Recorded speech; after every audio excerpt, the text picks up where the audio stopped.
आप देख रहे हैं खबरों, तबसरों और तज्जियात पर मबनी पाकिस्तान का सबसे मोतबर न्यूज शो दुनिया, कामरान खान के साथ।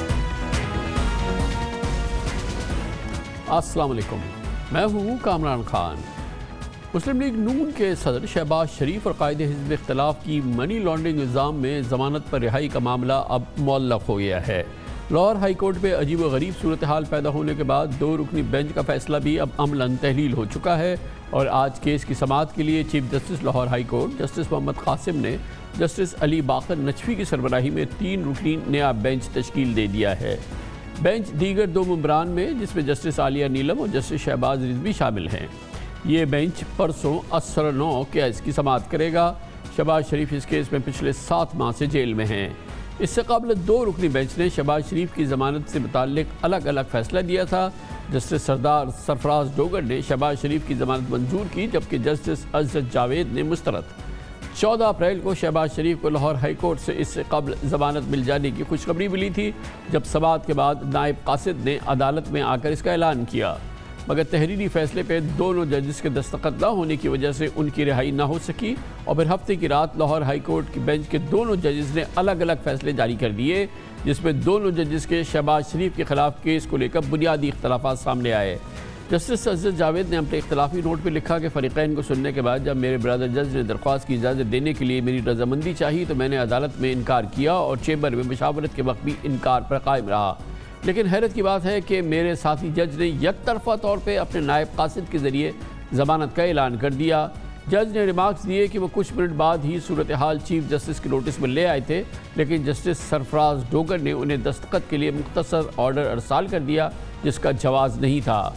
जस्टिस सरफराज डोगर ने अपने हुक्म में कहा कि ज़मानत की मंजूरी से मुताल्लिक़ा जो हुक्म था वो मुत्तफ़िक़ा था, लेकिन जब रिहाई का मुख्तसर हुक्म जस्टिस अजरत जावेद के दस्तखत के लिए पेश किया गया तो उन्होंने इस पर इख्तलाफ कर दिया। बहुत ही अजीब व गरीब सूरत हाल है, शायद इसकी कोई नज़ीर भी नहीं मिलती और बहरहाल इसका सबसे बड़ा नुकसान जो है वो जनाब शहबाज शरीफ हुआ, जिनके मुताल्लिक़ ये केस था। इस अजीब गुंजलिक अदालती सूरत हाल में बात करने के लिए हमने दावत दी है लाहौर हाई कोर्ट की साबिक जज हैं, Lahore high court bar association के सदर भी रही हैं, मोहतरमा जस्टिस रिटायर्ड नासरा जावेद इकबाल हमारे साथ मौजूद हैं। बहुत बहुत शुक्रिया जज साहिबा, आपने पूरा ये दास्तान सुनी, कहानी सुनी और जो पिछले 3, 4, 5 दिन के दौरान ये लाहौर हाई कोर्ट में हुआ है, हमने तो अपनी ज़िंदगी में ऐसा कोई मंजर और ऐसा कोई माहौल नहीं देखा। अस्सलाम वालेकुम जी, बिल्कुल आपने दुरुस्त फरमाया कि मैंने भी अपने मुख्तसर से जज के ज़माने में या जिस वक्त मैं वकालत करती थी कोई ऐसी नज़ीर इसकी मैंने नहीं देखी। हर इदारे के अपने SOPs होते हैं, इसी तरीके से यकीनन हाई कोर्ट के तो अपने हैं और जैसे आप जानते हैं कि सबसे जिसको कहते हैं ना लीस्ट डेंजरस ब्रांच वो है हमारी अदलिया, जो 3 सतून है रियासत के।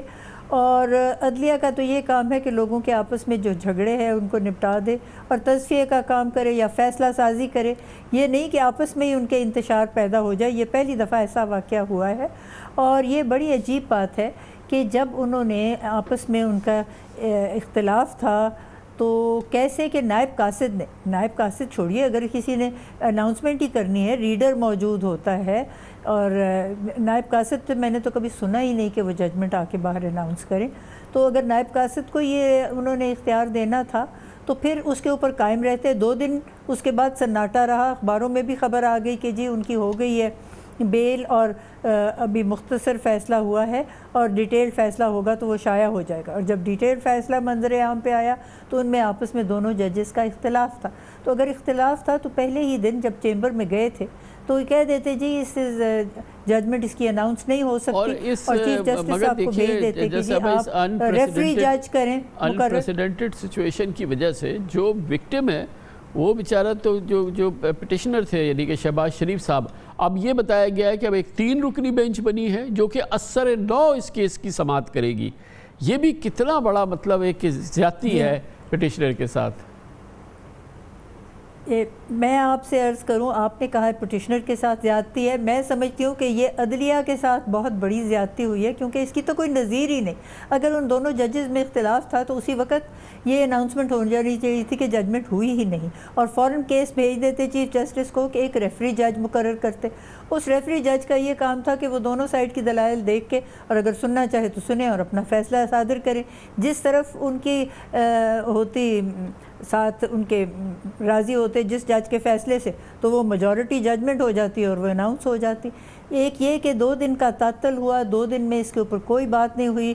तीसरे दिन ये बात आई कि इख्तलाफ है। जब चीफ जस्टिस को ये केस रेफरी जज के लिए गया तो ये भी नज़ीर इसकी कोई नहीं कि उन्होंने 3 जजेस का नया बेंच मुकर्रर कर दिया। यानी कि अब 5 जजेस जो हैं वो इस बेल मैटर को सुनेंगे, और ये जो इख्तलाफ हैं अदलिया में, ये जो है मंजर आम पे आ गए। असल तो ज़्यादती मैं समझती हूँ अदलिया के साथ हुई है। मैं तो दम बखुद हुई हूँ, और मैंने जिससे भी इसके बारे में अपना जिक्र किया है अपने कॉलीग्स में से फॉर्मर, वो सब भी दम बखुद हैं कि हम तो गोया के अदलिया के तमाम मुअज़्ज़िज़ अरकान और जो उससे मुंसलिक जो लोग हैं हालिया और साबिका, वो सब दम बखुद हैं। और इसमें एक कैफियत ये भी देखिए कि जब ये स्प्लिट हो गया, एक जज ने कहा ओके, एक जज ने कहा नॉट ओके, तो वो चले, वो सारी कैफियत हो गई। तो जैसे आपने फरमाया, और ऐलान भी यही हुआ, 2 दिन तक ये ऐलान रहा कि अब रेफरी जज आएगा, वो एक तीसरा जज होगा जो कि दोनों की तरफ से देख के जल्द से जल्द फैसला दे देगा। रेफरी है, उसकी मर्जी, आउट नॉट आउट। लेकिन फिर अचानक आया कि 3 रुकनी बेंच होगी, अब 2 भी नहीं 3 रुकनी होगी, और असर 9 समात करेगी। वो रेफरी बेंच पता नहीं कहाँ चला गया, रेफरी जज पता नहीं कहाँ चला गया, मालूम होता है मुकर्रर ही नहीं हुआ। यही 3 जजेस हुए। मैं अब दुआ करती हूँ कि अल्लाह ताला अंजाम बखैर करे, क्योंकि एक पहले जो आपने देखा था कि मुकन्नना में आपस में बहुत सारी बातों पे इख्तलाफात हो रहे थे, सारा इंतशार फैला हुआ था। उसके बाद अदम तहफ़्फ़ुज़ का हमने देखा, इंतज़ामिया सूरत हाल है। किसी दिन एक बंदा मुकर्रर होता है, दूसरे दिन दूसरा, तीसरे दिन तीसरा। वहाँ पे भी इसी तरह की एक अदम तहफ़्फ़ुज़ का माहौल था। अब वो जो है वो एक ही हमारी कायम थी जो ऑर्गन ऑफ गवर्नमेंट थी, और वो थी अदलिया। और मुझे तो विंस्टन चर्चिल की वो बात याद आती है कि अगर हमारे मुल्क की अदलिया जो है वो एडमिनिस्ट्रेशन ऑफ जस्टिस कर रही है तो मुल्क में सब तरफ सलामती है। अब वहीं तो हम चाहते हैं कि कम से कम ये जो एडमिनिस्ट्रेशन ऑफ जस्टिस है या अदल गुस्तरी का निज़ाम, इसमें किसी तरीके से कोई इंतशार ना आए। और मैं तो दुआ गो हूँ कि अल्लाह करे ये मामला जो है ये जल्द अज जल्द निबट जाए और इसके बाद ऐसा वाक़या कभी पेश ना आए। थैंक यू सो मच, बहुत बहुत शुक्रिया, बहुत शुक्रिया। जस्टिस रिटायर्ड नासरा जावेद इकबाल हमारे साथ मौजूद थी, फरमा रही थी कि वो दम बखुद हैं, और उन्होंने जितने भी अपने साबिका साथियों से बात की या अदलिया के जो सीनियर रिटायर्ड लोग शामिल हैं वो सब दम बखुद है इस पूरी सूरत हाल पर। खबर से ब्रेक, उसके बाद जिक्र करेंगे कोविड-19 अब कोविड-21 बन गया है, और बदतरीन इस वक्त वबा है जो कि फैली हुई है, ख़ास तौर पर भारत में। पाकिस्तान में भी सूरत हाल संगीन है, और दुनिया के कई दूसरे ममालिक में। ख्याल ये था कि जब वैक्सीन आ जाएगी तो इस सूरत हाल पर काबू पाने में बड़ा मदद मिलेगा। वैक्सीन भी आ गई, मगर वैक्सीन के आने के बाद एक अजब सूरत हाल हो गया। वैक्सीन की इफादियत पे, वैक्सीन की ख़ुद उसके मसाइल पर एक नई बहस शुरू हो चुकी है, जिसने वैक्सीन की अपनी पोजीशन को बड़ा मुतनाज़ा बना दिया है। इसको जानते हैं छोटे से वक्फे के बाद।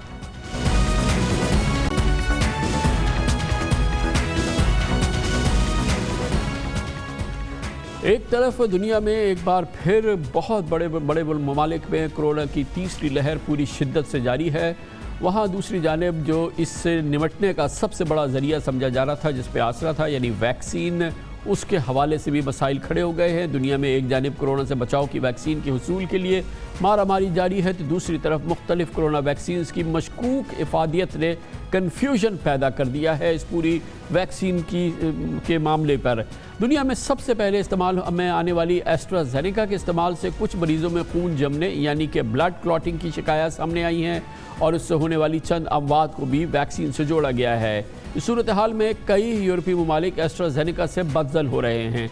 70% तक अफादियत के बावजूद कई ममालिक ने एस्ट्राजेनेका का इस्तेमाल पिछले मई रोक दिया था, और पिछले हफ्ते डेनमार्क ने इसके इस्तेमाल पर मुकम्मल पाबंदी लगाई जब वहाँ ब्लड क्लॉटिंग के केसेस में मुसलसल इजाफा हुआ। इसी तरह अमेरिका की single dose Johnson and Johnson vaccine की इफादियत 66% बताई गई है, और इसका इस्तेमाल अमेरिका, कनाडा, यूरोपियन यूनियन और जनूबी अफ्रीका में अचानक रोका गया है। हालांकि जनूबी अफ्रीका में वेरिएंट में ये वैक्सीन सूदमंद साबित हो रही थी। अमेरिका के इन्फेक्शियस डिजीज़ के माहिर डॉक्टर फाउची के ख्याल में वैक्सीन के इस्तेमाल का आगाज़ अनकरीब दोबारा हो सकता है। दूसरी जाने 95% अफादियत रखने वाली अमरीकी कंपनी मॉडर्ना और फाइजर की डबल डोज वैक्सीन के बारे में बताया जा रहा है कि अब उसकी तीसरी डोज भी दरकार होगी। फाइजर के CEO का कहना है कि अवाम को तीसरी डोज 1 साल के अंदर लगवानी पड़ेगी, जबकि मॉडर्ना के CEO ने मुद्दत के बारे में वाज़ेह नहीं बताया। Over time, the level of antibody is going to go down. That is normal and natural. And so you have this effect, which is over time, boosts are going to be required. It is too early to know how frequently, because we don't have enough data. The other component, Maria, is the variants, which is why we believe that boosting is going to be really important to keep the country safe and open. चीन में तैयार करदा पाकिस्तान में सबसे ज़्यादा इस्तेमाल की जाने वाली साइनोफार्म की अफादियत 75% है। इसके अलावा कैंसाइनो वैक्सीन की अफादियत 66% और साइनोवैक की अफादियत 52% बताई जा रही है। हाल ही में चीन के डिजीज़ कंट्रोल के सरबराह से एक बयान मंसूब किया गया, जिसमें उन्होंने कहा कि मुख्तलिफ वैक्सीन को मिक्स करके उसकी अफादियत बढ़ सकती है, जिससे तासुर लिया गया कि शायद चीनी वैक्सीन की अफादियत की बाकी वैक्सीन से बहुत कम है। लेकिन चीन की जानिब से इसकी वजाहत आने के बाद ये तासुर किसी हद तक ज़ाइल हुआ है। बताया जा रहा है कि वायरस की नई अक़साम सामने आने की सूरत में लोगों को शायद अब हर साल वैक्सीन लगानी पड़ेगी या इसमें मज़ीद इजाफा होगा। और इसी दौरान ये कैफियत भी देखने में आ रही है कि जिन लोगों को वैक्सीन लग चुकी है उनको दोबारा कोरोना हो रहा है। यकीनन इस पेचीदा सूरत हाल की हम माहिराना राय हासिल करेंगे। इसके लिए हम एक बार फिर जाएंगे यूनाइटेड स्टेट, जहाँ पर हमारे साथ मौजूद है डॉक्टर साद उमर, डायरेक्टर हैं Yale Institute of Global Health के, कनेक्टिकट से हमारे साथ हैं। बहुत बहुत शुक्रिया डॉक्टर साहब। आपने देखा कि ये जो बड़ा ख्याल था कि ये वैक्सीन आएंगी तो फिर ये बड़ा एक बुलवर्क होगा ये कोरोना के फैलाव के हवाले से, वैक्सीन आई और यकीनन इसकी अपनी उसने काम किया है, मगर एक बड़ी कंफ्यूजिंग सूरत हाल डॉक्टर साहब पैदा हो गई है। एक तो जो अवेलेबल हैं उनके साइड इफ़ेक्ट्स, उनके जो आफ्टर इफ़ेक्ट्स हैं, उन चीज़ों के हवाले से, फिर एफिकेसी के हवाले। चलें ठीक है, बहुत अच्छे सवाल आपने किए क्योंकि ये सवाल लोगों के जहन में है, तो मैं कोशिश करूंगा थोड़ा इसको क्लैरिफाई करने की। तो पहली बात है इसकी अफादियत यानी एफिकेसी। सो जो वैक्सीन हैं अमेरिका और यूरोप में उनकी ट्रायल की गई हैं और उनकी अफादियत बहुत ज़्यादा वाज़ेह सामने आई है। उनकी इन्फेक्शन और जिसे कहते हैं सिम्टोमेटिक इन्फेक्शन, मीनिंग उनको आपको न सिर्फ इन्फेक्शन है बल्कि उसके आपको अलामात भी हैं और आपको बीमारी भी है, और हॉस्पिटलाइजेशन और अमवात के मुकाबले के बारे में जो वैक्सीन यूज़ हो रही हैं, जिस तरह पाकिस्तान में और काफ़ी मुल्कों में, जिस तरह चीनी वैक्सीन है, रूसी वैक्सीन है। जो रूसी वैक्सीन है उसके बारे में डेटा सामने आया था पहले कि उसकी अफादियत काफ़ी ज़्यादा है। उसकी क्लैरिफिकेशन की ज़रूरत है कि क्या वही लॉट्स आ रही हैं यहाँ पे, बट ओवरऑल ये चीज़ सामने आई थी कि उसकी अफादियत ज़्यादा है और वो पीयर रिव्यूड यानी साइंसदानों ने उसको, उन्होंने साइंसी जर्नल में उसको डेटा पब्लिश किया है। जो बाकी 2-3 चाइनीज़ वैक्सीन हैं उनमें उनकी जो इफादियत है, जो उनकी एफिकेसी है, जो आपने बताई 50 से लेकर 75% तक आ रही है, वो आ रही है सामने जो उस सिम्टोमेटिक डिजीज़ में, यानी कि आपको PCR किया, आपने उसको इन्फेक्शन को आइडेंटिफाई किया, बट साथ में आपको बीमारी भी है। लेकिन एक खुशाइंद बात ये है कि जब डेटा को देखा गया सिवियर डिजीज़ के मामले में, यानी कि जो आपको अस्पताल में लेके जाती है और या मौत का सबब बनती है, तो उनकी जो इफादियत है, उनकी एफिकेसी है, वो ज़्यादा सामने आई। लेकिन चीनी वैक्सीन का एक गैप है, वो गैप ये है कि उनका डेटा जो है साइंसी जर्नलों में ट्रांसपेरेंटली नहीं पब्लिश हुआ। तो उसकी क्या इम्प्लिकेशन है? उसकी इम्प्लिकेशन ये है कि पाकिस्तान जैसे ममालिक जहाँ पे आबादी में ये इस्तेमाल हो रही है, वो उनको चाहिए कि वो अपनी पोस्ट मार्केटिंग सर्वेलेंस स्टडी करें। पाकिस्तान में इसकी कैपेबिलिटी मौजूद है ताकि उनको अपनी डिसीजन मेकिंग जो है वो डेटा की बेस पे है। तो डॉक्टर साहब, हम ये चीनी वैक्सीन पे आते हैं, पाकिस्तान की इसके में इस्तेमाल पर आते हैं। पहले तो वो vaccine European vaccine like AstraZeneca Oxford university, फिर उसके बाद जॉनसन US वैक्सीन, जिनको के बाकायदा मुल्कों में रोका गया है, जिनके मसाइल सीरियस मसाइल सामने आ गए हैं। तो उस हवाले से अब इसका प्रोग्नोसिस क्या, इसके कैसे हालात बेहतरी होगी, अब इस कंफ्यूजन को कैसे दूर? एक एक करके लेते हैं। पहले लेते हैं एस्ट्राजेनेका और ऑक्सफोर्ड वैक्सीन। उसके अंदर जो क्लॉटिंग का, जो खून जमने का जो बीमारी का सामने आया था, उसमें दो चीज़ें बहुत वाज़ेह हैं। पहली चीज़ ये है कि ये रेयर है, मीनिंग कि ये इतना ज़्यादा आम तौर पे नहीं होता। ज़्यादातर लोगों को जो अंदाजे सामने आ रहे हैं, 1 से लेकर 4 से लेकर 10 पर मिलियन का रेट सामने आ रहा है यूरोप और बरतानिया से। तो पहली तो बात ये है कि ये रेयर है और ये डेटा बहुत स्टेबल है। दूसरी बात ये है कि ये रिस्क ग्रुप्स में रिस्ट्रिक्टेड है, तो उन्होंने एहतियात के तौर पे भी ये हिकमत अमली अपनाई कि उन्होंने जो ज़ईफ़ उम्र अफराद हैं उनके लिए ये वैक्सीन रिजर्व की, क्योंकि जो क्लॉट्स हो रहे थे वो यंग लोगों में हो रहे थे। लेकिन एक चीज़ मुझे शर्फ हासिल है, global advisory committee for vaccine safety जो आलमी इदारे से है, WHO की कमेटी है जो इस चीज़ पे ऑन गोइंग बेसिस पे इसको इवेल्युएट करती है। तो उस कमेटी की अभी एक बयान सामने आया है, एक स्टेटमेंट सामने आई है, जिसमें उन्होंने मुल्कों को ये कहा है कि आप, पहली बात तो ये है कि ये इवेंट एस्ट्राजेनेका ऑक्सफोर्ड वाला रेयर है। दूसरी बात ये है कि मुल्क जो हैं, काफ़ी ममालिक हैं जो अपनी पॉलिसी जो बनाएं वो उस बेस पे बनाएं कि उनको और ऑप्शंस क्या मौजूद हैं, कितना वायरस है, एट्सेट्रा। तो ये रिस्क बेनिफिट असेसमेंट के लिहाज से ओवरऑल किसी मुल्क ने इस वक्त रोकी नहीं है, बस उन्होंने उसमें काउंटर इंडिकेशन और प्रिकॉशंस ऐड कर दिए हैं। ये तो एस्ट्राजेनेका ऑक्सफोर्ड की है कि जैसे जैसे डेटा सामने आया ये पता चला कि ये रेयर साइड इफेक्ट है। जो जॉनसन एंड जॉनसन का पॉज है, उन्होंने वाजे करता चलूं कि उन्होंने विड्रॉ नहीं किया मार्केट से। उन्होंने ये कहा कि उनका वैक्सीन सिस्टम इतना रोबस्ट है कि उनको 1 in million भी आइडेंटिफाई हो गया।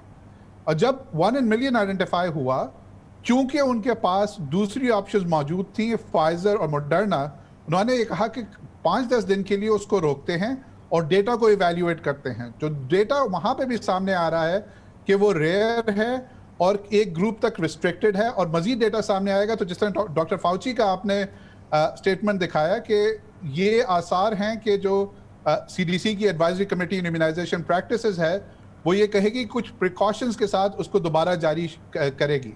तो इन चीज़ों को मद्देनजर रखना चाहिए। थोड़ा कंफ्यूजन जो है, जो आपने बिल्कुल बजा फरमाया कि लोगों में है कि ये रेयर साइड इफेक्ट हैं और उन मुल्कों का कैलकुलेशन डिफरेंट है जिनके पास दूसरी वैक्सीन। लेकिन अच्छा, अब हम डॉक्टर साहब अपनी तरफ आ जाते हैं। चाइना और मिडल ईस्ट में, हमारे सारे खित्ते में, अरब कंट्रीज़ के अंदर ये साइनोफार्म जो है वो सबसे ज़्यादा प्रीडोमिनेंटली इस्तेमाल हुई है।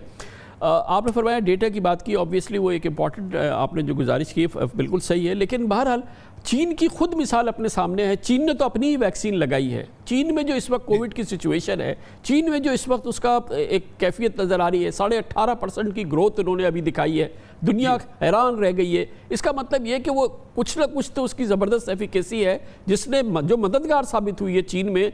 इस 1.5 अरब के मुल्क ने जिस तरह से इसको कंटेन किया इस वक्त, जबकि इस पूरे खित्ते में आग लगी। बहुत अच्छा आपने पॉइंट वाज़ेह किया। उन्होंने काफ़ी लोगों को ये वैक्सीन लगाई है, लेकिन उनका एक नुआंस ये है कि उन्होंने इस वैक्सीन प्रोग्राम से पहले ही इफेक्टिवली कंट्रोल कर लिया था, और उन्होंने उससे पहले ही जो नॉन फार्मास्यूटिकल इंटरवेंशंस हैं उसके ज़रिए कंट्रोल किया हुआ था। तो इसलिए उनको जो इफेक्टिवनेस है, क्लिनिकल इफेक्टिवनेस का एग्जामिन करने का मौका नहीं मिला। लेकिन जो डेटा वहाँ से सामने आया है एंटीबॉडी का, वो काफ़ी हौसला अफजा है। जो सेफ्टी का डेटा सामने आया है, जो वो काफ़ी हौसला अफजा बात है। लेकिन मैं फिर वो कहूँगा कि इन सारी वैक्सीन्स का डेटा ट्रांसपेरेंट होने का फ़ायदा ये होता है कि आप फिर उसे इंडिपेंडेंटली इवैल्यूएट कर सकते हैं। फॉर एग्जांपल, ये मेरे ख्याल में जो भी डेटा सामने आएगा उसमें 19-20 का फ़र्क ये होगा कि आपको सिवियर डिजीज में क्या फ़र्क है वो कांस्टेंट होगा। अच्छा, और लेकिन आपको पता ये चलेगा कि आपको तीसरी डोज की ज़रूरत है या नहीं है। कम टाइम में हमें ज़्यादा आपसे पूछ रहा है, ये फरमाइएगा कि अब एक चीज़ है कि भाई वैक्सीन तो लगाओ ना, इससे फ़ायदा होगा, और ये कोरोना का सबसे बड़ा बचाव है। लोग कहते हैं मैंने वैक्सीन लगाई और फिर मुझे हो गया 3 हफ्ते बाद या 1 महीने बाद, तो उन लोगों को क्या पैगाम है? ये भी जो लोगों में ये चीज़ है, तो पहली बात तो ये है कि इर्रिस्पेक्टिव ऑफ वैक्सीन, वैक्सीनेटेड होना नॉन वैक्सीनेटेड होना से बहुत बेहतर है। पहली बात, जो अगर हम ये कहते हैं कि इसकी अफादियत 75% है, 62% है या 95% है, उसका मतलब ये है कि कुछ लोगों को होगा, ये एक्सपेक्टेड है। दो वजह से होता है। पहली बात यह है कि लोग काउंट करना, एक्सपेक्ट करना शुरू कर देते हैं कि एक बटन स्विच हो गया, स्विच ऑन कर दिया, दूसरे दिन से ही इफेक्टिवनेस शुरू हो जाएगी। ये दूसरी डोज के 2-3 हफ्ते बाद से इसकी इफेक्टिवनेस शुरू होती है, जब आपका जिस्म का मुदाफ़ती निज़ाम एंटीबॉडी और टी सेल प्रोड्यूस करता है। पहली बात तो ये है। लेकिन दूसरी बात यह कि उसके बावजूद भी कुछ लोगों को होगा, ये एक्सपेक्टेड है। हमें यह पता है कि यूजुअली वैक्सीनेशन के बाद जो केसेस होते हैं इस तरह के, उनकी सिवेरिटी, उनकी जो इंटेंसिटी है वो कम होती है, वो इतने ज़्यादा ख़तरनाक नहीं होते। तो ये चीज़ें जहन में रखनी चाहिए कि जब इस वैक्सीनेशन के बाद जो लोग चीज़ें ये जो खबरें आती हैं केसेस की। बड़ी नवाजिश, बहुत बहुत शुक्रिया। डॉक्टर साद उमर हमारे साथ मौजूद थे, कनेक्टिकट से डायरेक्टर हैं Yale Institute for Global Health के। बहुत बहुत शुक्रिया डॉक्टर साहब। कमर्शियल ब्रेक, इस दौरान न्यूज़ हेडलाइन देखें, जिसके बाद हम अपने प्रोग्राम के बाकी हिस्से के साथ वापस आते हैं। आप देख रहे हैं खबरों, तबसरों और तज्जियात पर मबनी पाकिस्तान का सबसे मोतबर न्यूज शो दुनिया, कामरान खान के साथ। तवील अरसे के बाद आज मुल्क में हड़ताल हुई है। कारोबारी तौर पे मार्केट्स बंद थी और यकीनन इस हड़ताल की कॉल के जवाब में आज बड़े बड़े बाज़ार, थोक मार्केट्स तकरीबन पूरे मुल्क में बंद थे, मासवाए चंद शहरों के। ये हड़ताल और इसका पस मंज़र वही सूरत हाल थी जो पिछले कई दिनों से चल रही है, जिसका ताल्लुक़ तहरीक लब्बैक पाकिस्तान के एहतजाज से है। और इस हवाले से पिछले चंद दिनों में होने वाले वाक़यात और उसके बाद हुकूमत का फ़ैसला, जिसके ज़रिए तहरीक लब्बैक पाकिस्तान पर पाबंदी आयद कर दी गई थी। इस पूरी सूरत हाल में कल का दिन काफ़ी ख़तरनाक रहा, क्योंकि कल पुलिस और तहरीक लब्बैक के उन लोगों के दरमियान तसादुम हुआ जो कि उस जगह पे मौजूद थे जहां पर अब भी धरना जारी था, और इसके नतीजे में दोनों तरफ से एक दूसरे पे शदीद इल्ज़ामात आयद किए गए। यकीनन सूरत हाल में तशद्दुद का अंसर नुमाया था, कई हलाकतें हुई और सैकड़ों लोग ज़ख्मी हुए कल के वाक़यात के बाद, जिसके बाद मजहबी तंजीमों ने आज मुल्क भर में हड़ताल की कॉल दी थी। और यकीनन इस पस मंज़र में वो पूरी सूरत हाल है जिसका ताल्लुक़ यूरोप में ख़ास तौर पे हज़रत सल्लल्लाहु अलैहि वसल्लम के हवाले से जो तौहीन हुई है, जो उस हवाले से वहाँ की सूरत हाल पैदा हुई है, जिसके नतीजे में तहरीक लब्बैक का मुतालबा रहा है कि फ़्रांस से पाकिस्तान अपने सफारती ताल्लुक़ात ख़त्म करे। वही कैफियत थी जिसके लिए 20 अप्रैल की डेडलाइन मुकर्रर की थी तहरीक लब्बैक ने, और हुकूमत ने इस सिलसिले में अपनी मजबूरी बताई थी। लेकिन बहरहाल ये हड़ताल और इस हवाले से तशद्दुद या जो भी कैफियत पैदा हुई, यकीनन वो बहुत ही नाखुशगवार मामलात थे जो ख़ास तौर पे कल लाहौर देखने में आए। लेकिन आज मजमूई तौर पे किसी धौस धमकी के बगैर यह हड़ताल कामयाब रही है, और पाकिस्तान के अवाम ने साबित कर दिया है कि नामूस रिसालत सल्लल्लाहु अलैहि वसल्लम से वाबस्ता हर कॉल पर वो लब्बैक कहेंगे। आज मुल्क भर में कहाँ कहाँ मुकम्मल हड़ताल हुई, कौन कौन से इलाके जहाँ बाज़ार कारोबार जुज़वी तौर पर खुले रहे, ये जानने के लिए हमारे नुमाइंदों ने आज मुल्क के तमाम बड़े शहरों का जायज़ा लिया। लाहौर के हॉल रोड से हमारे साथ मौजूद हैं हमारे नुमाइंदे खुसूसी हसन रज़ा, कराची की तारिक रोड की मार्केट में हमारे ब्यूरो चीफ असलम खान हैं, जबकि आपारा इस्लामाबाद से रिपोर्ट किया कमरुल मुनव्वर ने, और पेशावर की खस्साख्वानी बाज़ार से मौजूद थे हमारे कॉरेस्पॉन्डेंट आमिर जमील। लाहौर की तमाम जो है ताजर बरादरी, अंजुमन ताजरान और तंजीमों की जानिब से आज लाहौर की तमाम छोटी बड़ी मार्केटें, मराकज़ जो हैं, कारोबारी मराकज़ मुकम्मल तौर पे बंद कर रखे हैं। गुड्स ट्रांसपोर्ट सर्विसेज की जानिब से भी तमाम जो है वो दुकानें और तमाम अपने गुड्स ट्रांसपोर्ट बंद कर दिए गए हैं। इसके साथ साथ लाहौर की बड़ी मार्केटें, शालम मार्केट, इचरा बाज़ार, Anarkali, Hall road, Liberty market, Abid market, Bilalganj, Hafeez centre, Chungi Amar Sidhu, Gulberg, Auriga, Sadiq trade centre, Karim market, Ichhra बाज़ार और दीगर जो लाहौर के बड़ी और छोटी मार्केटें हैं वो मुकम्मल तौर पे बंद कर दी गई हैं। अगर हाल रोड पर अगर मैं देखूं तो यहाँ पर सिर्फ 95% जो है तमाम मार्केट बंद है। यहाँ पर रोज़ाना तकरीबन 10 से 20 हज़ार के करीब अफराद यहाँ पर शॉपिंग के लिए आते हैं। आज मुकम्मल तौर पर यहाँ पर सन्नाटा दिखाई दे रहा है। मुफ्ती मुनीबुर रहमान और दीगर उलमा कराम की जानिब से जो शहर में आज हड़ताल की कॉल दी गई थी, इस पर शहर के कारोबारी और तिजारती मराकज़, शॉपिंग सेंटर और मार्केटें अब बंद रहीं। कुछ मार्केटों में, शॉपिंग सेंटर में ये देखने में आया कि दुकानें खुली हैं, लेकिन उनकी तादाद इक्का दुक्का में ही रही है। उसके साथ साथ अगर हम बात करें जो शहर की अहम शाहराएँ हैं, शाहराह फैसल, शाहराह पाकिस्तान, M.A. जिन्ना रोड और यूनिवर्सिटी रोड, यहाँ पर भी ट्रैफिक मामूल से कम देखने में आया। और ऐसा नहीं था कि किसी जगह पर कोई एहतजाजी कैफियत हो, धरने दिए गए या रोड ब्लॉक किया गया, जिस तरह 3 दिन पहले धरने देकर के शहर में ट्रैफिक का निज़ाम दरम बरम किया गया था। और उसके साथ साथ जहां दुकानें बंद रहीं, वहां पर भी ये नहीं देखा गया कि दुकानें ज़बरदस्ती बंद कराई गई हों। गुज़िश्ता रोज़ ही जो ताजिर तंजीमें उन्होंने इस हड़ताल की हिमायत का ऐलान कर दिया था, जिसके बाद आज ये देखा गया कि जो मुख्तलिफ कारोबारी और तजारती मराकज़ हैं वहाँ पर दुकानें बंद रही हैं बहुत बड़ी तादाद में, और ट्रैफिक भी मामूल से कम रहा। जुड़वा शहरों के अंदर जो सूरत हाल हड़ताल की रही, वो जुज़वी तौर पर कुछ मार्केट्स जो थी वो बंद की गई थी, उसके बाद वो मार्केट्स भी खोल दी गई।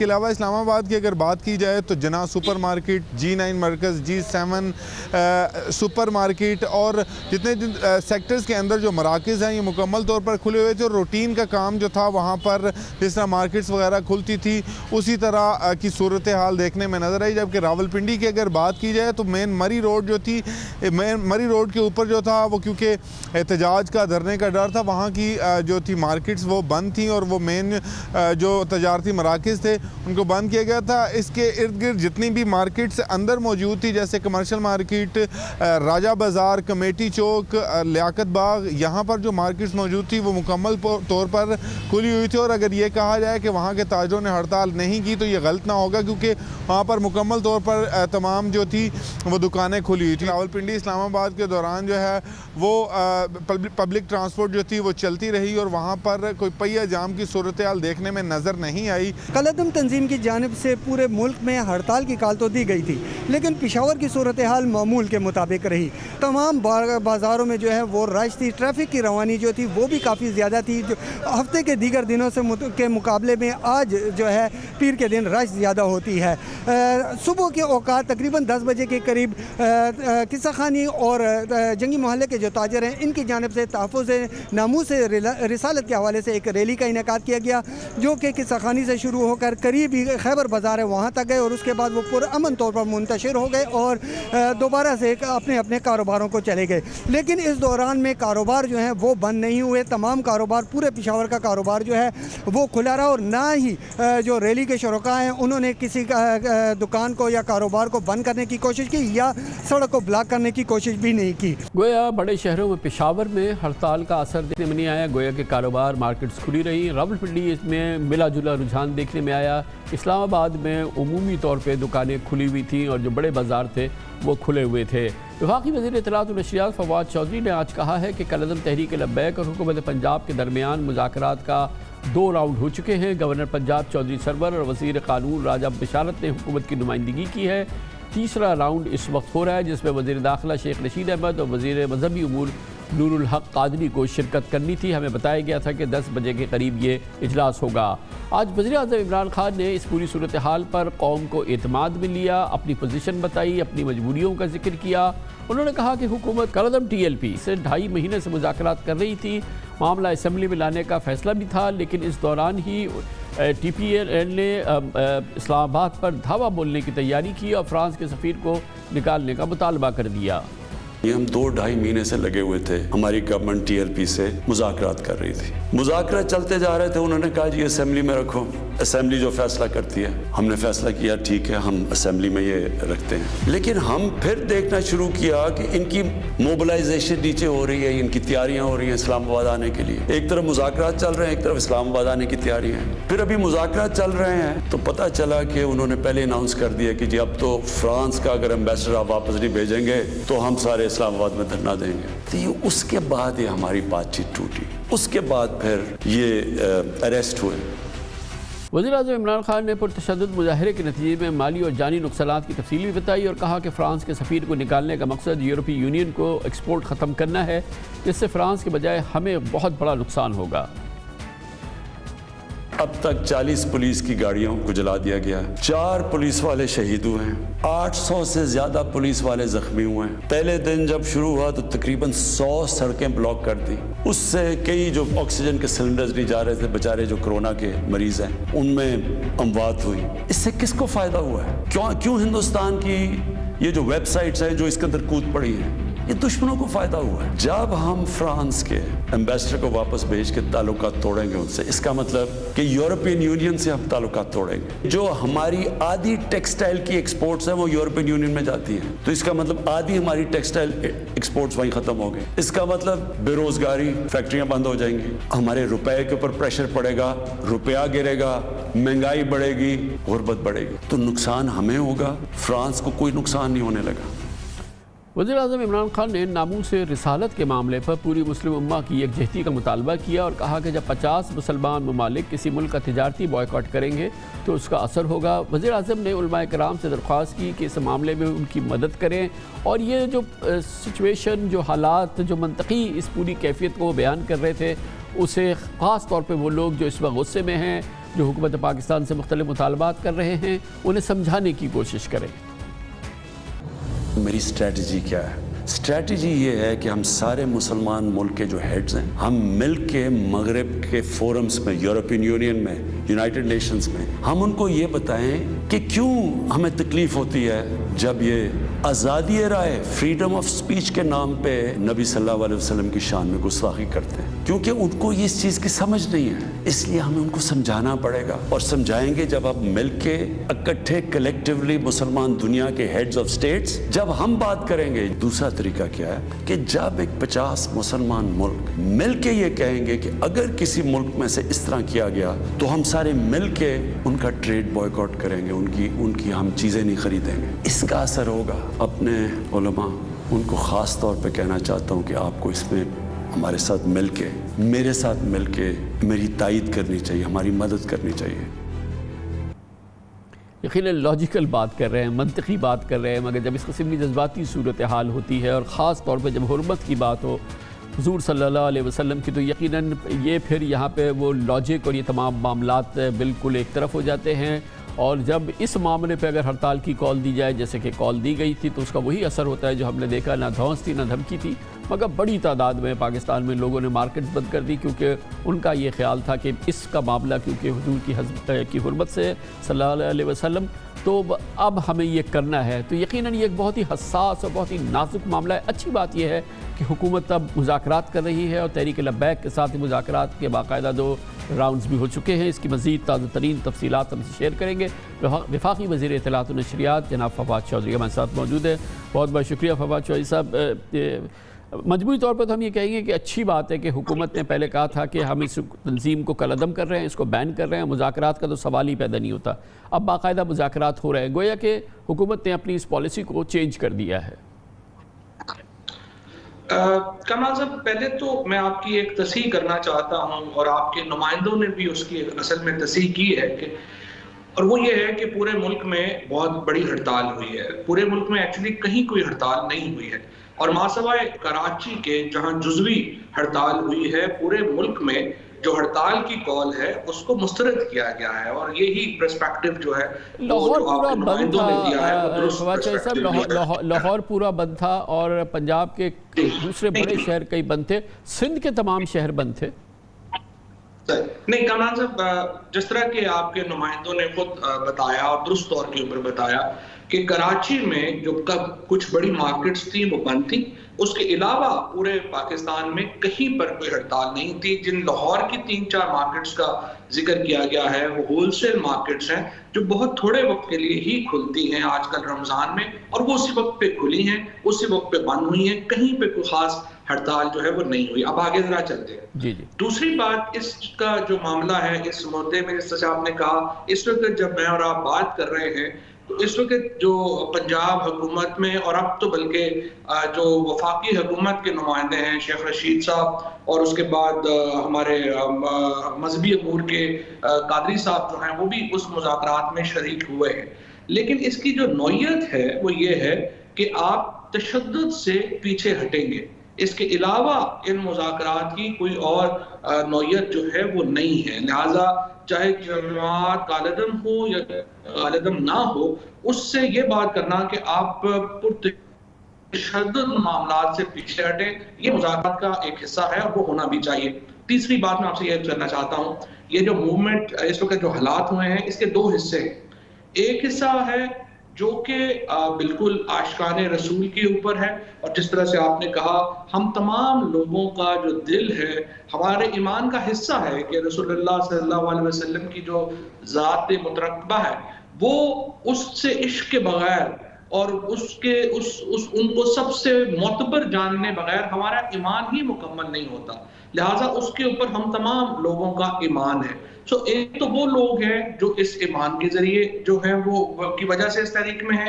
एक दूसरा तबका है जिसको इस्लाम का नहीं इस्लामाबाद का प्रॉब्लम है और वो इस्लामाबाद फतह करना चाहता है इस मामले को इस्तेमाल करते हुए, जैसा कि मौलाना फजलुर रहमान है। फिर कुछ लोग हैं जो रिसेंटली जो है तो ये जिस तरह से आज प्राइम मिनिस्टर साहब ने आपको बताया, कल के दिन 2.5 लाख ट्वीट्स हुई और 4 घंटे में तो 32,000 ट्वीट्स हुई। उन तमाम का जो मरकज था वो हिंदुस्तान था। अब सवाल ये पैदा होता है कि पाकिस्तान के अंदर एक तहरीक चल रही है और उसको जो सोशल मीडिया सपोर्ट मिल रही है वो हिंदुस्तान से मिल रही है। इसकी क्या वजह है? उसकी वजूहात जो हैं वो 2 हो सकती हैं। एक तो वजह ये हो सकती है कि वहां पर एक ऑर्गेनाइज तरीके से ये मामला जो है इसको आगे लेके जाने की कोशिश की गई है और हम यही समझते हैं कि जिस तरीके से माजी में आपने खुद आपके प्रोग्राम में ये बात आई थी सामने कि किस तरह से जो जमातें हैं उन वहां पे जो फिरका वाराना फसाद हुए कराची में, किस तरह से दोनों जो तबका फिक्र थे उनको बाहर से पैसे मिल रहे थे। तो उसका एक एंगल जो है वो ये है। अब दूसरा इंपॉर्टेंट बात ये है कि हमारा इंटरेस्ट क्या है। हमारा इंटरेस्ट ये है कि पुरअमन तरीके से ये मामला जो है वो कंक्लूड हो। हमारा इंटरेस्ट ये है कि पुरअमन तरीके से ये मामला जो है वो एक किसी तरफ लगे।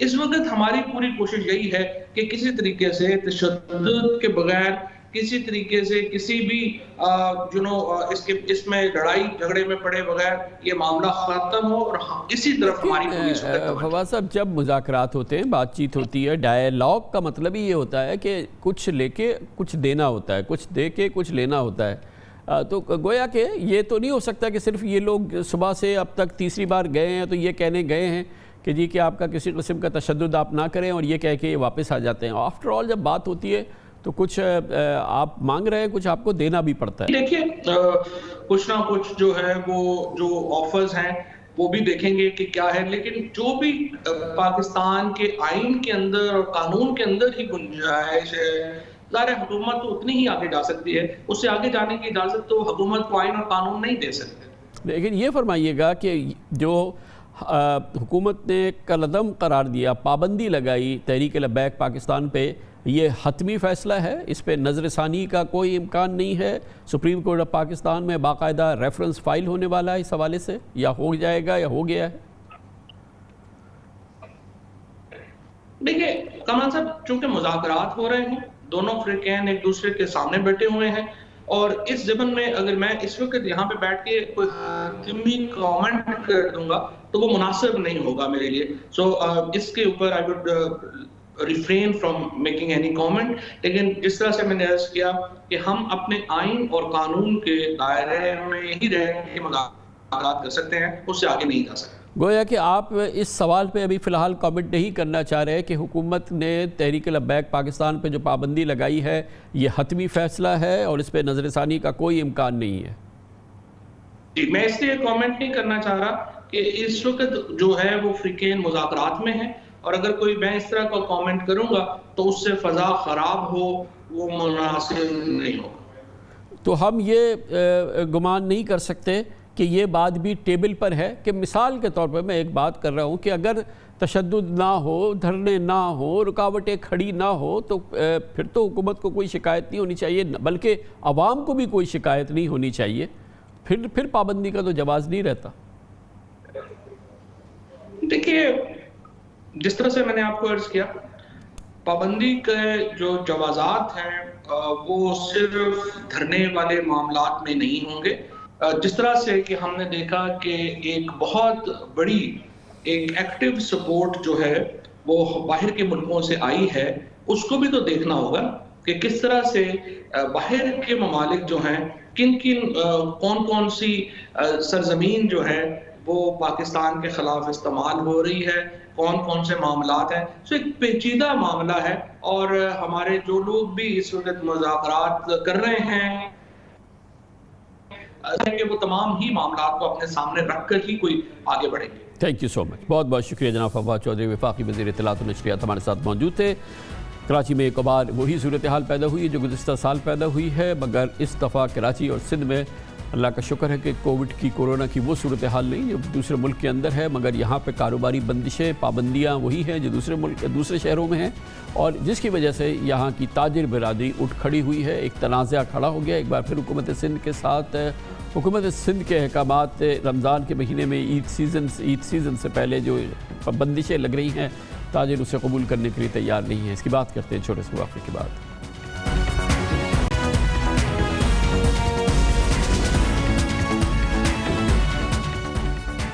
तकरीबन 1 साल से ज़्यादा का अर्सा गुजर चुका है, 1 साल 5 महीने के करीब, जब पूरी दुनिया की मईशत की जद्दोजहद कशमकश कोरोना की बीमारी के साथ जारी है, और इस हवाले से दुनिया की मईशत कोरोना रोकथाम के लिए बंदिशों को मुस्तरद करना चाहती है मगर हो नहीं पाता। कराची में एक बार फिर वो सूरत हाल है जो हमने गुज़िश्ता साल देखी थी। एक बार फिर हुकूमत सिंध बमुकाबला कारोबारी बंदिश का माहौल बन रहा है। स्मार्ट लॉकडाउन के कारोबारी औकात पर शदीद तनाज़ा उठ रहा है।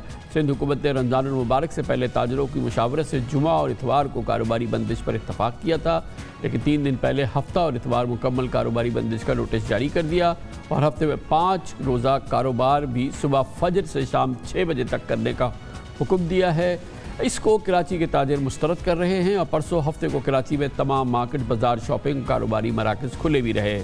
अगरचे पंजाब और KP में भी हफ्ता इतवार को मुकम्मल कारोबारी बंदिश है, लेकिन अल्हम्दुलिल्लाह सिंध में कोरोना सूरत हाल वहाँ से कहीं बेहतर है। पंजाब में एक्टिव केसेस 45,000 और सिंध में कोरोना मरीजों की तादाद 7,800 है। अप्रैल के 18 दिनों में पंजाब में यौमिया औसतन 2465 केसेस और 58 अमवात हुई, जबकि इस माह में अब तक सिंध में औसतन 378 केसेस और यौमिया 3 अमवात रिपोर्ट हुई हैं। यह अल्लाह का लाख लाख शुक्र है। यहाँ पर कराची में कोरोना केसेस और अमवात की तादाद में भी ज़मीन आसमान का फ़र्क हो रहा है, लेकिन न जाने क्यों कराची में कारोबारी बंदिशें इस वक्त वही हैं जो पूरी दुनिया में हैं, जिसकी वजह से ईद के कारोबारी सरगर्मियों और ईद मईशत को नाकाबिल तलाफ़ी नुकसान का ख़दशा है। यही वजह है कि हुकूमत सिंध और कारोबारी बरादरी इस सिलसिले में अभी इस वक्त आमने सामने नज़र आते हैं। वही कैफियत है जो हमने गुज़िश्ता साल देखी। और तलब बात यह है कि पिछले साल रमज़ानुल मुबारक में कोरोना सूरत हाल के असकुद नोटिस पर चीफ जस्टिस ऑफ पाकिस्तान जनाब जस्टिस गुलजार अहमद ने हफ्ते और इतवार को कारोबारी बंदिश का हुकूमती फ़ैसला कलअदम करार दिया था, और हफ्ते के 7 दिन दुकानें और मार्केट्स, शॉपिंग मॉल्स खोलने का तहरीरी हुक्म जारी किया था। चीफ जस्टिस ने कराची की सील शुदा मार्केट भी फौरी तौर पर खोलने का हुक्म दिया था, और एडवोकेट जनरल सिंध से पूछा था कि क्या कोरोना वायरस हफ्ते और इतवार को नहीं आता। बेंच के तहरीरी हुक्मनामे में लिखा था कि मार्केट्स, शॉपिंग मॉल्स बंद कराने का हुक्म आइन के आर्टिकल 4, 18 और 25 की खिलाफ वर्जी है। ये वो सूरत हाल है जो कि एक बार फिर जन्म ले रही है। इस पर बात करने के लिए हमने दावत दी है। हमारे स्टूडियोज़ में मौजूद हैं जनाब अतीक मीर, प्रेसिडेंट है कराची ताजिर इत्तेहाद के। बहुत बहुत शुक्रिया अतीक मीर साहब। फ़िलहाल तो कराची की ताजिर बिरादरी ने ऐसा लगता है कि इस हुक्म को मान लिया है, जो उनसे कहा गया है वैसे ही किया गया है। गो कि जो इंडिविजुअल शॉपकीपर्स हैं वो बहुत ज़्यादा परेशान नज़र आते, मगर आपकी अंजुमनें वगैरह मेरे ख्याल में इस पर कोई बहुत ज़्यादा एहतजाज नहीं कर रही हैं। देखिए, एहतजाज ना करने की बुनियादी वजह यह है कि चूँकि कोरोना का मामला है, कोई टैक्स पॉलिसी या कोई दीगर मामला हो तो लोग सड़कों पे भी आते हैं, हड़तालें भी करते हैं, लेकिन कोरोना की वजह से ताजिर समझते हैं कि एक वबा है, ये ख़तरा है, और इसका एक बेहतर तरीका तो यह है कि हुकूमत को बावर करवाया जाए कि उसकी समत अब इस्लाह तलब है। लेकिन चूँकि ये सब कुछ मुशावरत ही से अगर कोई बेहतरी का रास्ता निकलेगा तो मुशावरत से निकलेगा। अच्छी बात है। ताजिरों को सिर्फ एक ही लगन है कि ये साल का सबसे अहम ये सीज़न है, जैसे कि आपने फरमाया कि मईशत का ये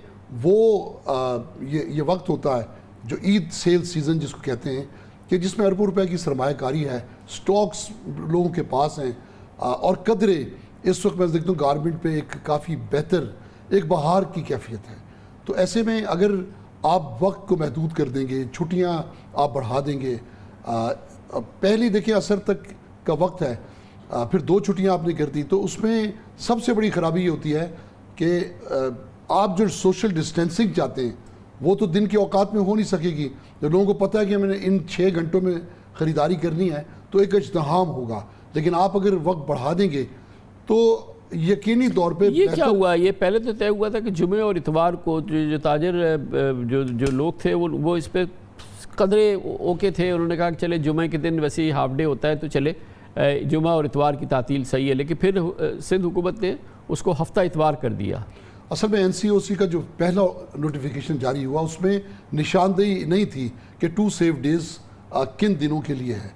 फिर हुकूमत सिंध ने जब देखा कि यहाँ एक इबाम पैदा हो रहा है तो ताजरों की मुशावरत से जुम्मा और इतवार, इसलिए कि जुमे के दिन 3.5 घंटे से ज़्यादा कारोबार नहीं होता तो वो भी एक छुट्टी के दिन में ही आता है।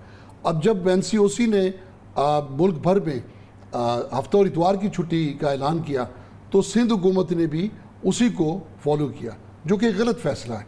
इसलिए कि अब 3 दिन छुट्टी होगी तो जब वक्त कम होगा, ईद करीब आएगी, लोगों का इज्तिहाम होगा, वो जो अरबों रुपए का स्टॉक है उसको बेचना भी है, उसके बिकने से खुद हुकूमत का भी फ़ायदा है, मईशत में बेहतरी आएगी, इसमें खुशहाली होगी, तरक्की होगी। हम तो चाहते हैं कि जब मार्केटों में चहल पहल है, ख़रीदार मौजूद है तो फिर हमें मौका दिया। असल में देखा ये गया है कि बड़े बड़े 2-4 मॉल्स के अलावा मार्केट्स ये सारी जगहों पे ना आप लोग उसको इंश्योर करते हैं, ना हो सकता है ना आवाम वो मास्क पहनते हैं, तो यकीनन वो एक हैज़र्ड तो बन जाता है कि हुकूमत चले थोड़ा रिलैक्स भी करे मगर कोई आवाम भी एहतियात नहीं करती और आप लोग भी एहतियात नहीं करते और ना करवाते हैं। देखिए एहतियात तो मैं तो कुछ ये समझा हूँ कि कौमी मिजाज ही नहीं है। 80% से ज़्यादा लोग वाकई एहतियात नहीं करते और हुकूमत अपने तौर पर पुलिस इंतज़ामिया सख्ती करती है। बहुत सी दुकानें सील भी की गई, बहुत से होटल सील कर दिए गए, लेकिन उसके बावजूद लोग समझने को तैयार नहीं है। आज भी देखिए ये जहालत का एक मफरूज़ा है कि कोरोना तो है ही नहीं, ये तो एक सियासी स्टंट है। हालांकि ऐसा नहीं है। हम समझते हैं कि कोरोना की हकीकत को आज दुनिया ने समझ लिया है, लेकिन ये भी समझ लिया है कि कोरोना अगर मईशत पे असरअंदाज हो तो उसके लिए एक बेहतर, महफूज, मौसर रास्ता निकालना होगा। यही बात हम हुकूमत को समझाते हैं और खुसूसन हुकूमत सिंध को समझना चाहिए कि कराची एक मुआशी हब है, इसको इसकी इस्तेदाद के मुताबिक कारोबार करने दिया जाए, इसका गला ना घोटा जाए। ये सीज़न निकल गया, ये वक्त गुजर गया तो वो जो बेरोज़गारी होगी, ताजरों पे जो बोझ आएगा, यकीनन टैक्स का हजम कम होगा, लोग परेशान होंगे, अदायगियों में मुश्किल होगी। बहुत शुक्रिया जनाब अतीक मीर, सदर कराची ताजर इत्तेहाद हमारे साथ मौजूद थे। कमर्शियल ब्रेक, उसके बाद जिक्र करेंगे आज इमरान खान हुकूमत के लिए एक अहम दिन है। आज शौकत तरीन वज़ीर ख़जाना की हैसियत से उन्होंने अपने दौर का आगाज़ किया है। दूसरी बार वो वज़ीर ख़जाना बने हैं। चैलेंजेस बहुत ज़्यादा हैं। IMF का प्रोग्राम चल रहा है। उन्होंने हदफ मुकर्रर किया है 6-7% की GDP ग्रोथ। ये सब कुछ कैसे होगा, माहिराना राय लेंगे छोटे से वक्फे के बाद।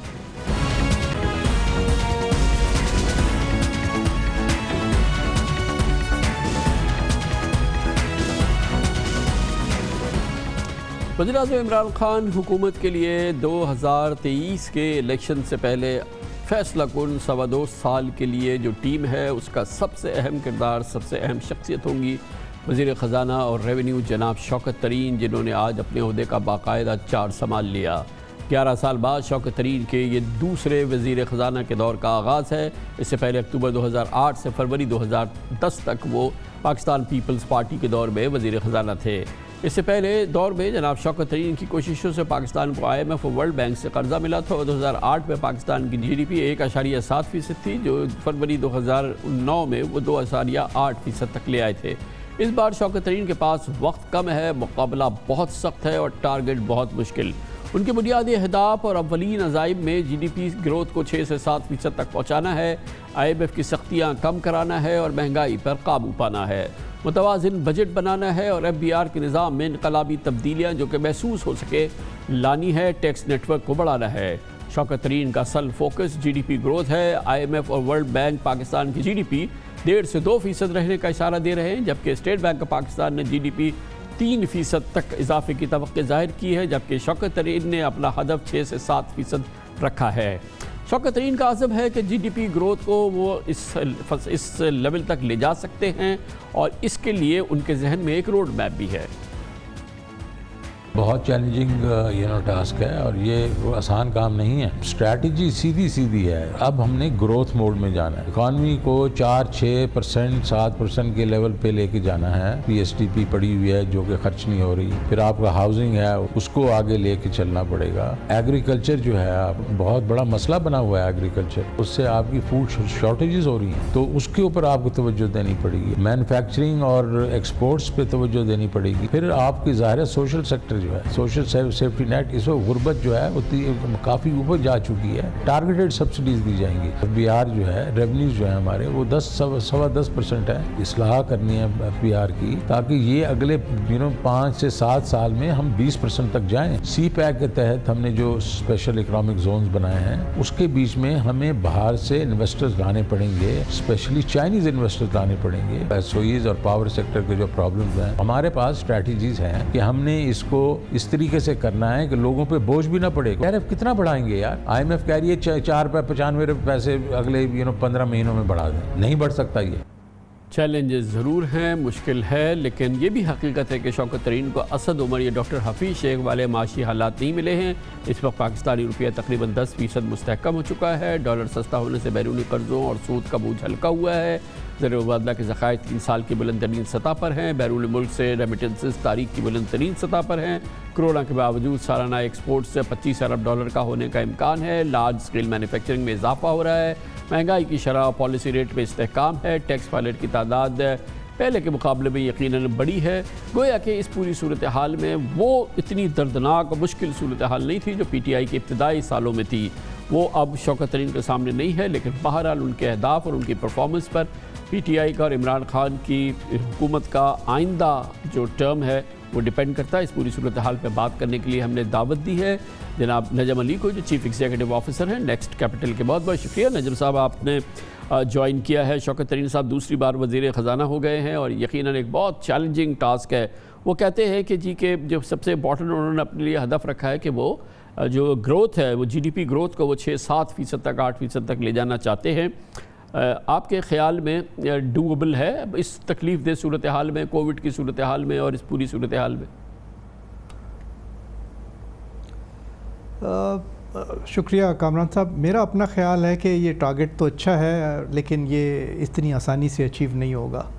उसकी एक वजह तो ये है कि जब ग्रोथ की बात करते हैं तो उसके साथ आप एक मैक्रो इकोनॉमिक स्टेबिलिटी भी चाहिए जो किसी हद तक एग्जिस्ट करती है, बट इन्फ्लेशन अभी भी एक बहुत बड़ा चैलेंज है जिसकी कि बुनियादी वजह कुछ स्ट्रक्चरल इशूज़ हैं, कुछ गवर्नेंस के इशूज़ हैं। तो एक सोचना तो हमेशा बड़ा चाहिए। तो शौकत तरीन साहब बिल्कुल सही सोच रहे हैं, हमें टारगेट करना चाहिए 6-7% ग्रोथ, और जो कुछ हमारे रिसोर्सेज में इस वक्त अवेलेबल है वो यूज़ करना चाहिए, स्पेशली लो इंटरेस्ट रेट्स। मेरा अपना ख्याल है कि हमने इस चीज़ पर उतना रिस्क नहीं लिया जितना कि हमें लेना चाहिए था। शौकत साहब ने एक दफ़ा कहा था कि हमारे जो इन्फ्लेशन जो हमारा जो पॉलिसी रेट है वो तकरीबन 5% होना चाहिए। ठीक है, हमें भी ये बात समझ में आती है कि बहुत ज़्यादा नेगेटिव इंटरेस्ट रेट्स नहीं होने चाहिए, लेकिन एक पोस्ट कोविड जो सिचुएशन आपके सामने है, पाकिस्तान के अपने पेक्यूलियर हालात सामने हैं और दुनिया भर की इकोनॉमी जो सामने है, उसमें ये रिस्क बिल्कुल लेने बनते हैं। इसके बगैर आप बड़ी मुश्किल होगी कि आप कोई बड़ा स्टिमुलस दे सकें। ये जो बाकी चीज़ें हैं जिसमें कि आप अपनी स्पेंडिंग बढ़ाना चाहते हैं, तो जाहिर है आपके कुछ कंस्ट्रेंट्स हैं जो कि आपके टैक्स की नॉन कलेक्शन की वजह से हैं, तो आपके पास बहुत ज़्यादा कोई फिजिकल स्पेस अवेलेबल नहीं है। अच्छा, तो PSTP अगर पड़ा हुआ वो भी है। साहब, ये जो आपने फरमाया कि इंस्ट्रूमेंट 6 से 7% ग्रोथ का जो है वो जो सबसे वायबल इंस्ट्रूमेंट है आपके ख्याल में वो ये पॉलिसी रेट्स हैं और वो ही एक इसको स्टिमुलस दे सकते हैं। तो जाहिर है कि उसके अगेंस्ट बहुत सारे आर्गूमेंट्स हैं। इसके बगैर मुमकिन है फिर भी कि ये जो ग्रोथ पे हमें स्टिमुलस चाहिए वो मिल जाए? ये बड़ी चिकन एंड एग सिचुएशन है कामरान साहब। ये तो करना पड़ेगा कि ये रिस्क लेना पड़ेगा इंटरेस्ट रेट वाला। उसके अलावा बहुत सारी टैक्स की एनोमलीज़ हैं। आप अपना कॉर्पोरेट टैक्स देखें, अभी आपके नेबर ने जो है एक शार्प रिडक्शन की थी 1 साल पहले, तकरीबन आई थिंक 8% से अपने कॉर्पोरेट टैक्स रेट गिरा दिया था। अब जाहिर है उससे आपकी थोड़ी सी टैक्स कलेक्शन कम होती है, बट यही चीज़ें हैं जो कि आपकी मैन्युफैक्चरिंग और जो आपका जो ऑर्गेनाइज सेक्टर है उसको इंसेंटिवाइज़ करेगा, और जो नॉन ऑर्गेनाइज सेक्टर है उसके लिए भी इंसेंटिव होगा कि वो टैक्स नेट में आए। अभी कौन समझेगा कि 30% के कॉर्पोरेट टैक्स पे वो अपना नया बिजनेस शुरू करे, जबकि डिविडेंड पे 15% टैक्स है या कैपिटल गेन पे 15% है, और आपके जो अगर आप बैंक में पैसे रख दें तो आपको कुछ भी मामूली सा टैक्स देना पड़ता है। तो आपके पूरे के पूरे जो इंसेंटिव स्ट्रक्चर्स हैं ग्रोथ के, वो मिसअलाइंड है, उनको देखना पड़ेगा गवर्नमेंट को फिर से। तो ये फरमाइएगा कि अब एक प्रॉब्लम जो है वो जो आई थिंक सबसे क्रिटिकल इशू है वो ये कि हम IMF प्रोग्राम के तहत हैं, और IMF प्रोग्राम का मतलब ये है कि हम बहुत सारी हमारे बड़ी सिवियर रिस्ट्रिक्शंस हैं, और फिर हम ग्रोथ की बात करते हैं तो वो तो एक कॉन्ट्रा इंडिकेटेड है। IMF और ग्रोथ कहा जाता है कि ये तो एक दूसरे के कॉन्ट्रा इंडिकेटेड है। ये कैसे बैलेंस करें शौकत साहब के वो प्रोग्राम में भी रहें और ये तमाम चीज़ें भी हो पाएँ? कामरान साहब, जितने लोगों को मैं पाकिस्तान में जानता हूँ, अगर किसी शख्स में ये एबिलिटी है कि वो IMF को कन्विंस कर सकें तो शौकत तरीन साहब ही हैं। बड़ी राइट चॉइस है गवर्नमेंट की इस मौके पे। आई थिंक उनके अंदर एक इम्प्लीमेंटेशन ऑफ पॉलिसीज़ की बहुत बड़ी एबिलिटी एग्जिस्ट करती है, और वो समझा भी सकते हैं जाकर के भाई इस मौके पर जो है ज़रा आप हमें अपनी जो टर्म्स और कंडीशंस हैं उनको थोड़ा सा हमें इस मौके पे थोड़ी सी उसमें नरमी बरती जाए। और ये कोई इतनी बड़ी डिमांड भी नहीं है। सारी दुनिया में ने इस तरह के स्टिमुलस दिए हैं या अपने इंटरेस्ट रेट्स को जो है वो नेगेटिव रखा है। और अभी मैं रिसेंटली 1 साल पहले ये आर्टिकल छपा था हार्वर्ड के एक प्रोफेसर का, और ये सारी मार्केट की एक्सपेक्टेशंस हैं कि नेगेटिव इंटरेस्ट रेट्स रखे जाएँ। पाकिस्तान कोई यूनिक नहीं है कि जिस जो ये चाह रहा हो कि लो इंटरेस्ट रेट एनवायरनमेंट रखी जाए इस मुल्क के अंदर। तो ये तो IMF को समझाना पड़ेगा, और मेरा ख्याल है कोई इतना बड़ा काम नहीं है ये। लेकिन सर, जो हमारे प्रॉब्लम्स हैं, हमारा 2700 अरब रुपए का सर्कुलर डेट है, हमारे कैपेसिटी पेमेंट्स के इतने सिवियर इश्यूज़ हैं, हमारे ये इतने SOEs, हमारा इतना बड़ा जो है वो एक्सचेकर का लीकेज है, प्राइवेटाइजेशन हमारी हो नहीं पा रही मौजूदा सूरत हाल के दौरान। तो फिर आफ्टर ऑल ये इश्यूज़ भी तो है ना, उसके साथ IMF का प्रोग्राम है। इसमें तो जी देखें, एक बिल्कुल शॉर्ट टर्म स्ट्रेटजी रखनी पड़ेगी और एक मीडियम टर्म स्ट्रेटजी रखनी पड़ेगी। ये जो आपने इश्यूज़ हाईलाइट किए ये थोड़ा सा मीडियम टर्म रखें। सर्कुलर डेट जो है वो सिर्फ प्राइस की बढ़ाने से नहीं काबू में आएगा, ये आपके गवर्नेंस के और स्ट्रक्चर के इश्यूज़ हैं। तो इस पर थोड़ा सा, जिस तरह से पिछले 3-4 साल पहले भी काम हुआ था जब यूनुस दागा साहब थे वहाँ पर एनर्जी सेक्रेटरी थे, तो उस ज़माने में आप देख लेंगे कि जो हमारे लाइन लॉसेस थे कम हो गए। तो इसी तरीके से ये गवर्नमेंट को ये भी चाहिए सर कि इसमें ये आइलैंड्स ऑफ एक्सीलेंस कायम ना करें, ये एक कोऑर्डिनेशन रखें बिटवीन डिफरेंट मिनिस्ट्रीज़। अब अगर सिर्फ एनर्जी के मिनिस्टर से ये तवक्को है कि वो सर्कुलर डेट नीचे ले जाएगा, ऐसा नहीं होने वाला। ये एक बड़ी कोऑर्डिनेटेड एक्टिविटी है जो कि करनी पड़ेगी।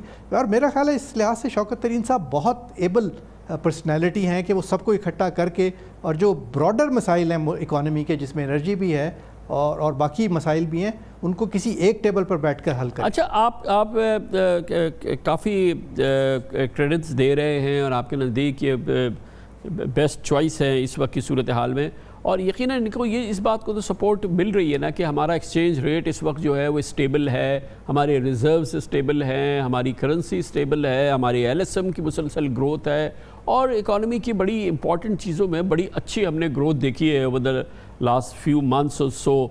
तो वो एक स्टेजिंग पैड तो हो सकता है इस बेहतरी के लिए। ये कितना बड़ा सपोर्ट सिस्टम है ये जो अभी अवेलेबल है? देखिए, मैं तो समझता हूँ जो कुछ हफीज़ शेख साहब अचीव कर गए हैं, लोग उसको अंडर एस्टिमेट करते हैं। ये बहुत बड़ी स्टेबिलिटी थी जो कि मुल्क में आई है। ये काफ़ी मुश्किल मरहला था जो तय किया गया, और मेरा ख्याल है प्राइम मिनिस्टर साहब का ये जो फ़ैसला था कि अब वो एक स्टेबल जो स्टेबिलिटी, मैक्रो इकनॉमिक स्टेबिलिटी हमने अचीव किया, उससे नीचे एक ग्रोथ फेज़ के लिए लाया जाए, और उन्होंने उसके लिए अपनी टीम बदली। यही वक्त की ज़रूरत थी। तो ये जो सपोर्ट सिस्टम इस वक्त अवेलेबल है जिसका आप जिक्र कर रहे हैं, ये बिल्कुल ये प्रीकर्सर था फॉर रैपिड इकोनॉमिक ग्रोथ। उसके बगैर मुमकिन ही नहीं थी। आप बगैर इकोनॉमिक स्टेबिलिटी के एक अच्छी सस्टेनेबल ग्रोथ अचीव नहीं कर सकते। तो उसके लिए लवाजमात तैयार हैं। अब कुछ कड़े फैसले करने होंगे हमें, जिसमें कि ज़ाहिर है एनर्जी से रिलेटेड भी हैं, कुछ टैक्सेशन से रिलेटेड हैं, कुछ इंटरेस्ट रेट से रिलेटेड हैं, और कुछ जो है फिजिकल स्पेंडिंग से रिलेटेड है। क्योंकि एक और जो बड़ी चीज़ है जिस पर के इमरान खान समझते हैं कि वो नंबर 1 उनको सपोर्ट कर सकती है और वो गेम चेंज कर सकती है, वो है कंस्ट्रक्शन सेक्टर, जिसके लिए गवर्नमेंट ने बेपनाह इंसेंटिव्स अनाउंस किए। बैंक्स जो हैं वो लैंडिंग्स कर रहे हैं हिस्टोरिक लैंडिंग्स हो रही हैं, इससे पहले ऐसे कोई मंजर नहीं हमने देखा था। मॉर्गेज फाइनेंसिंग के इंस्ट्रूमेंट्स हैं वो सामने आए हैं। आपको ग्राउंड पे इसके असरात अभी नज़र आने शुरू हुए हैं? बिल्कुल हुए हैं। मैं खुद इन्वॉल्व हूँ, कम से कम 2 प्रोजेक्ट्स में तो मैं इन्वॉल्व हूँ इस वक्त, जो कि रियल एस्टेट के बड़े प्रोजेक्ट, इस मुल्क के बड़े प्रोजेक्ट्स हैं। तो और वो अभी ग्राउंड से बाहर नहीं आए हैं, अभी कुछ दिन में लोगों को अंदाज़ा होगा। आई एम श्योर कि इसके अलावा भी बहुत कुछ हो रहा है। तो एक जब आपने एक राइट इंसेंटिव स्ट्रक्चर आपने इस्टेब्लिश किया है तो उसमें थोड़ा सा एक लैग तो आता है, और अब आप देखिएगा इस तरफ आएंगे तो गवर्नमेंट ने सही चुना। आई मीन कंस्ट्रक्शन जो है वो एक इमीडिएट बूम ला सकता है इकोनॉमिक एक्टिविटीज़ में, बट ये जैसा मैंने पहले भी कहा कि कोऑर्डिनेटेड एफर्ट करनी होगी बाकी सेक्टर्स के साथ मिलके, फिर कहीं जाके ये बात बनेगी।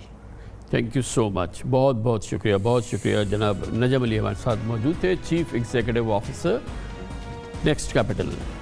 इसके साथ ही हमारे आज के प्रोग्राम का इख्तिताम होता है। कल आपसे फिर मुलाकात होगी इंशाअल्लाह। कल तक के लिए कामरान खान को इजाज़त। अल्लाह हाफ़िज़ नासिर।